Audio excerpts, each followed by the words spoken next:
ওকে। সহশিল্পী হিসেবে মোশাররফ করিম কতটুকু হেল্পফুল? এখানে আমার বলার কিছু নাই। আমি বললেও এটা ইনফিনিটি বলতে হবে। প্রান্তর তোমার হাতের কোন খাবারটি সবচেয়ে বেশি পছন্দ করে?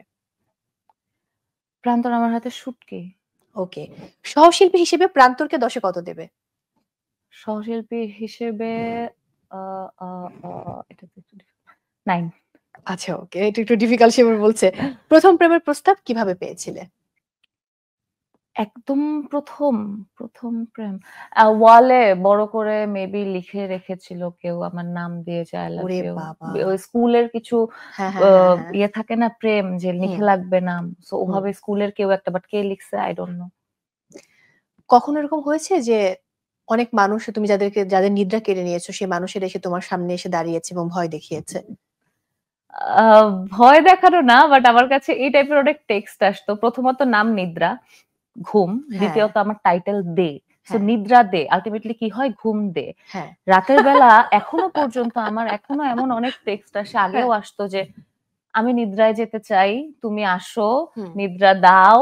সো আল্টিমেটলি আমার নামটা আমার খুবই পছন্দের। কারণ এটা মানুষের সবচেয়ে নিডেড থিং ঘুম। এক্সাক্টলি। মানুষের সবচেয়ে শান্তিরও জায়গা হ্যাঁ। এবং প্লাস আবার এটা নিয়ে মানুষ অনেক পচায় আমাকে মাঝে, মাঝে। বাট তারপরেও আমার নামটা আমার খুব পছন্দের।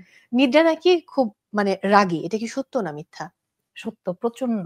বাট ওইটা ফর এ শর্ট টাইম। তারপর ঠিক হয়ে যাও। হ্যাঁ, আমাকে যদি ওই হিলিংটা যদি আমাকে কেউ করতে পারে এবং আমার ওই ভালোবাসার মানুষগুলাই লাগবে এবং আমি যখন যার থেকে যেই হিলটা চাচ্ছি I need it এবং ওকে, ডেসপারেটলি। ওকে। চারুকলা থেকে নাচ, এরপর মিস ইউনিভার্সে মিস ফটোজেনিক, এখন অভিনেত্রী। কোন পরিচয়টা দিতে তোমার ভালো লাগে? অভিনেত্রী। বাবার সাথে ফুটবল খেলা মিস করো কতটা? বাবার সাথে ফুটবল খেলার চেয়েও সবচেয়ে বেশি যেটা আমি মিস করি, বাবা আমাকে বাইক রাইডিং শিখিয়েছিল তো এখনো যেমন এই যে আমি লাস্ট টাইম দেখেছি ১৩০ এ বাইক চালানো। ওহ মাই গড! এবং সে ফরিদপুর যাওয়া। সো এখন যখন এই যে লাস্ট টাইম অনেকদিন পরে আবার পাহাড়ে যেয়ে যখন বাইক ধরলাম, আমার কাছে মনে হচ্ছে বাবা আমাকে পিছন থেকে ধরে শেখাচ্ছে। দারুণ, দারুণ, দারুণ। বাণিজ্যিক ছবি নাকি আর্ট ফিল্ম?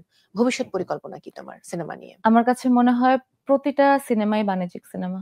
ওকে।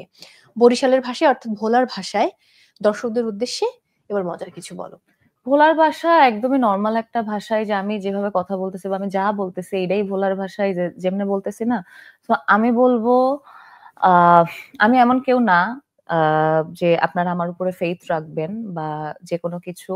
বাট আমি যতটুকুই কাজ আপনাদেরকে দিতে পেরেছি আমি বলব আমি ভালোবাসাটা কেন পেয়েছি? যে আমি যে একটা কষ্ট পেয়েছি বা আমি যে বললাম যে আমি এখনো নতুন কোনো কাজ নেইনি এবং আমি জাস্ট আমার আগের কাজগুলোকে শেষ করার চেষ্টা করছি।